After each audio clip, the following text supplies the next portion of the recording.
एक छोटे से गांव के पास एक सुंदर जंगल था। उस जंगल में तरह तरह के पक्षी और जानवर रहते थे। उन्हीं पक्षियों में एक अनोखा तोता भी रहता था, जिसका नाम चिरकू था। चिरकू को लोग सौभाग्यशाली तोता के नाम से जानते थे, क्योंकि जहां भी वह जाता, वहां कोई न कोई चमत्कार हो जाता या किसी की किस्मत बदल जाती।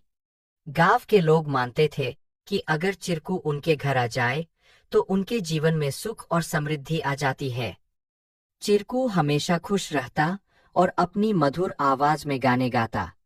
लोग उसे फल और अनाज खिलाते और उसकी भलाई की कामना करते थे।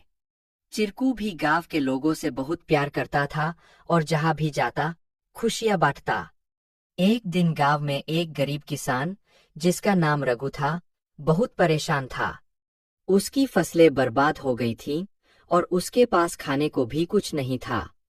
वह दिन रात मेहनत करता, लेकिन किस्मत उसका साथ नहीं दे रही थी।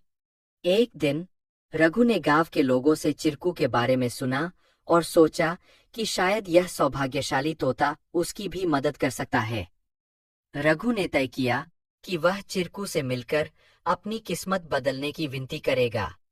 अगले दिन वह जंगल की ओर चल पड़ा और चिरकू को खोजने लगा। बहुत ढूंढने के बाद उसे चिरकू एक पेड़ की डाल पर बैठे हुए मिला। रघु ने बड़े ही आदर के साथ कहा। चिरकू ने रघु की बातें ध्यान से सुनी और उसकी आंखों में दया उमड़ आई। चिरकू ने अपनी चोंच में एक छोटी सी चमकती हुई पत्ती उठाई और रघु को देते हुए कहा, यह जादुई पत्ती है। इसे अपनी जेब में रख लो और जब तुम अपने खेत में काम करने जाओ, तो यह पत्ती तुम्हारी किस्मत बदल देगी। रघु ने धन्यवाद कहा और वह पत्ती लेकर अपने घर लौट आया। अगले दिन वह अपने खेत में काम करने के लिए गया। जैसे ही उसने खेत में जुताई शुरू की, अचानक से बारिश होने लगी। उसकी सूखी जमीन हरी भरी हो गई और थोड़े ही समय में उसकी फसलें लहलहा उठीं। रघु की मेहनत सफल हुई और उसकी किस्मत सच में बदल गई। अब रघु के पास भरपूर अनाज था और वह फिर से खुशहाल जीवन जीने लगा। उसने गांव के लोगों को चिरकू की बुद्धिमानी और उसके द्वारा दी गई जादुई पत्ती के बारे में बताया।